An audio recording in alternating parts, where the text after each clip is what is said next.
Before we can move into the really fun part of this, where you're going to see people, names, events, so-called miracles, things like that, that actually happen in their proper place in history, before we can get into the Davidic dynasty in Georgia and Russia, we need to look at where Jerusalem is and what Jerusalem is. Now, first of all, it's a nickname. That's the first thing. In fact, most of the names in the Bible are nicknames. Same thing in the Quran. Now, in Joshua chapter 10, it tells us Adonizedek, king of Jerusalem, heard how Joshua had taken Ai and utterly destroyed them, so he goes after the Gibeonites who have made war.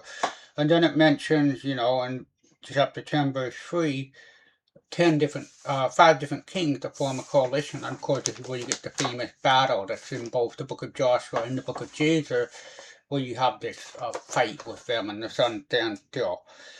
But he puts this king to death. Now, this event we can find very easily. It's in 1453. But Adonizedek is a version of Andronicus. There's several Andronicus, not the main one, but obviously there's many different men named Andronicus in this dynasty. But I'm not here to talk about that. The point is they fought against the king of Jerusalem. They didn't fight Jerusalem in the Joshua story. Now, if we flip over a little bit to Judges, it mentions after the death of Joshua in the opening chapter of Judges, they capture another Adonizedek, and they cut off his fingers and toes. And then afterward, the children of Judah went to fight against the Canaanites that dwelt, Nicaea backwards, by the way. Remember my video on that, on how you have to change names? So they go there, and eventually, I think in the following verses, they actually capture Jerusalem. And they, just a second. Yeah, it's in verse 8. Now the children of Judah had fought against Jerusalem, and had taken it and smitten it with the edge of the sword, and set the city on fire.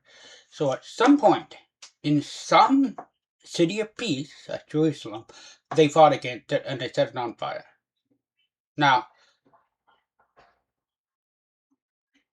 here's the problem. Go to Judges 19. In Judges 19, we have the story of this Levite. So in 19 verse 10, the men were not tired that night, but rose up and departed, came against Jebus, which is Jerusalem, and there they were with him 2 asses, etc. And when they were there, in the next few verses, debating whether they want to go there, and he says, no, I don't want to go to Jerusalem because it's not our city. Let's instead go to Gibeah, which is one of the cities of the church. So according to the same book, by the way, they have not conquered this city. Well, what's going on here? Now, here's the thing. Judges 17 all the way to the end of the book.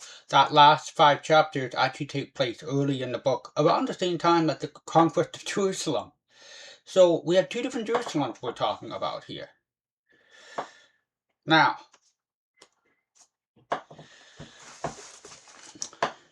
liturgically, Eastern Ball is Jerusalem, yes. There's another city next to it named Yaros, Jerusalem. The capital of Georgia was Jerusalem, at the Mount Zion also. Moscow was called Jerusalem. And just to the north of Moscow, even on today's maps, what do you see? Yaroslava. There, Prague in Czechoslovakia is also called Jerusalem. Czechoslovakia sounds like they talk. There are several different Jerusalems. And when the Bible is talking about, wait, this one hasn't been conquered, this one has been conquered.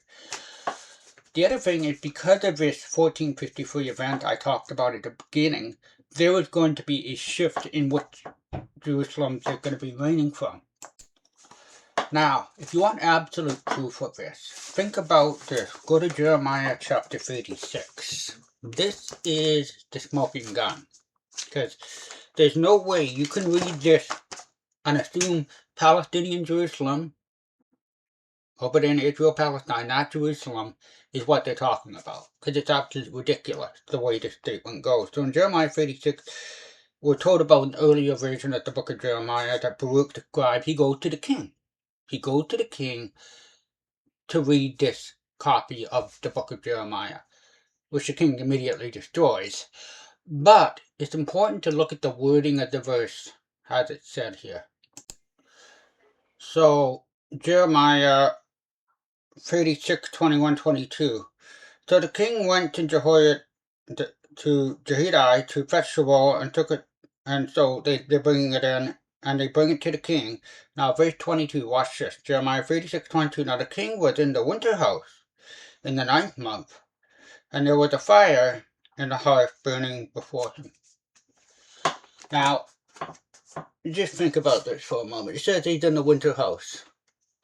Am I supposed to believe that in Palestinian Jerusalem, that took place in the Middle East, that there is a separate house in one part of a city and a house in another part of a city, one called the summer house, which is the same temperature as the winter house, and the other called the winter house, which is the same temperature as the summer house, because they're in the same city?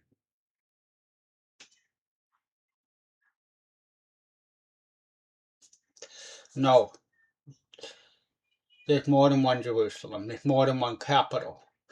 One of the capitals is a summer place, where it's relatively cool in the summer. The other place is the winter house, where, yes, it's a fire burning, but it's not, obviously you've got a winter capital, it's not going to be in a very cold place, like Moscow. Where's a warm place? Istanbul? By the way, we find that Jeremiah in Istanbul around this particular time. Someone actually made a comment about that recently. There's more than one Jerusalem. Jerusalem is a liturgical name, and it's applied to different cities depending on capital, how the people, there are different movements of people across the so-called Ottoman Empire, Great Tartary, into basically an east-west divide around the Holy Roman Empire. So Czechoslovakia, Georgia, there are different places that are called liturgically, and this is a liturgical book. Liturgically, it's called the City of Peace. One other thing, back in Genesis 14, we're told that Abraham comes across a man named Melchizedek, by the way, which is the official names of the priest of Georgia, Melchizedek. We're told that Abraham comes across it, and he's king of Salem, king of peace.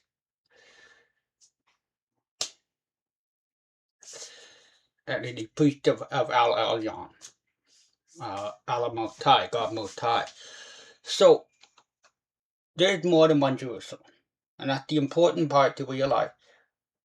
When Joshua goes to conquer Nicaea, the land of Nicaea, Canaan, in reverse, when he goes to conquer that, it's inhabited by people that are not doing what they're supposed to do according to the offer. And that's the period that we see after the fall of Istanbul in 1204, we see just madness for the next several years in that area. The points of stability are going to be in Georgia and Russia. Then everything changes when we get this big exodus. And there's more than one exodus, but the big one is the second, it's that 1453 one, and just prior to that.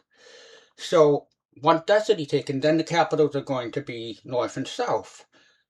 Instead of over here, the capitals are going to be more like this.